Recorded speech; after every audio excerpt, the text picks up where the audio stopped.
Yes, hano nje guha ikaze nanone ku YouTube channel.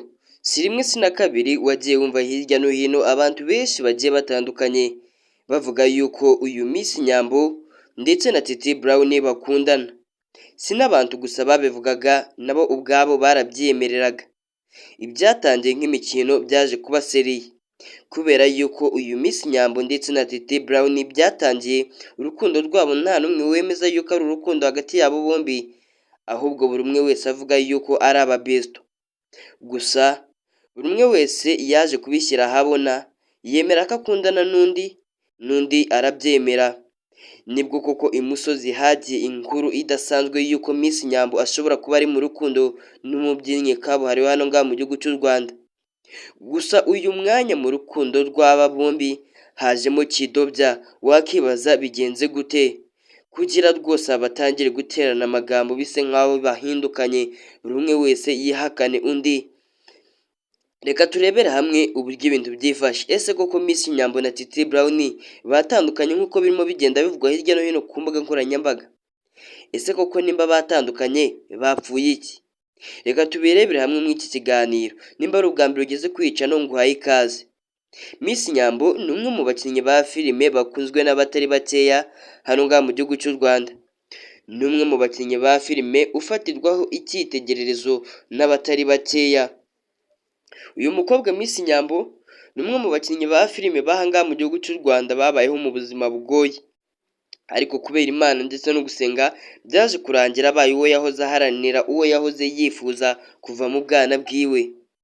Uyu mukobwa Miss Nyambo ubwo yigaga segonderi yayize mu karere ka Rusizi ahazwi nko mu Gishoma, aho yakoraga urugendo rw'amasaha 6 hafi 7. Gusa igitangaje mw'ibyo ntabwo yaharangirije bitewe n'uko uyu mukobwa yakundaga kurwara cyane, bityo umuryango we wabonye rwose urimo utakaza amafaranga menshi cyane kubera yuko n'ubundi umwana wabo ntabwo yigaga neza.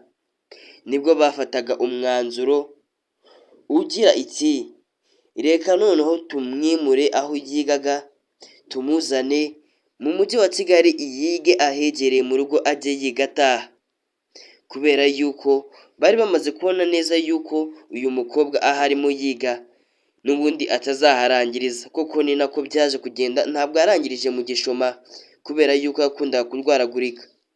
Ibyo reka tubitaruke, ahubwo reka twirebere uyu mukobwa Miss Nyambo ni iki yapfuye na Titi Brown, byagenze gute? Reka bari byo turebera hamwe. Nimba ari ubwa mbere ugeze kwica no kanda subscribe kugira ngo tujye tubana mu biganiro byinshi bya buri munsi bigiye bitandukanye. Uyu mukobwa Miss Nyambo ni umwe mu bakinnyi ba filime bakunzwe, gusa uyu mwanya akaba yashwanye n'umukunzi wiwe Titi Brown. Ikintu rero uyu mukobwa ari gupfa no Titi Brown, uyu Miss Nyambo arimo ahamya yuko Titi Brown yamuciye inyuma. Ese koko kuko Nyamba bivuga nawe niko ubibona? Gusa ibyaba bombi byababaje Kiramani rwose ni ibintu bitamunejeje habe na gatoya kwakira inkuru mu matwi yiwe igira iti ngo Nyambo ndetse na Titi Brown batandukanye.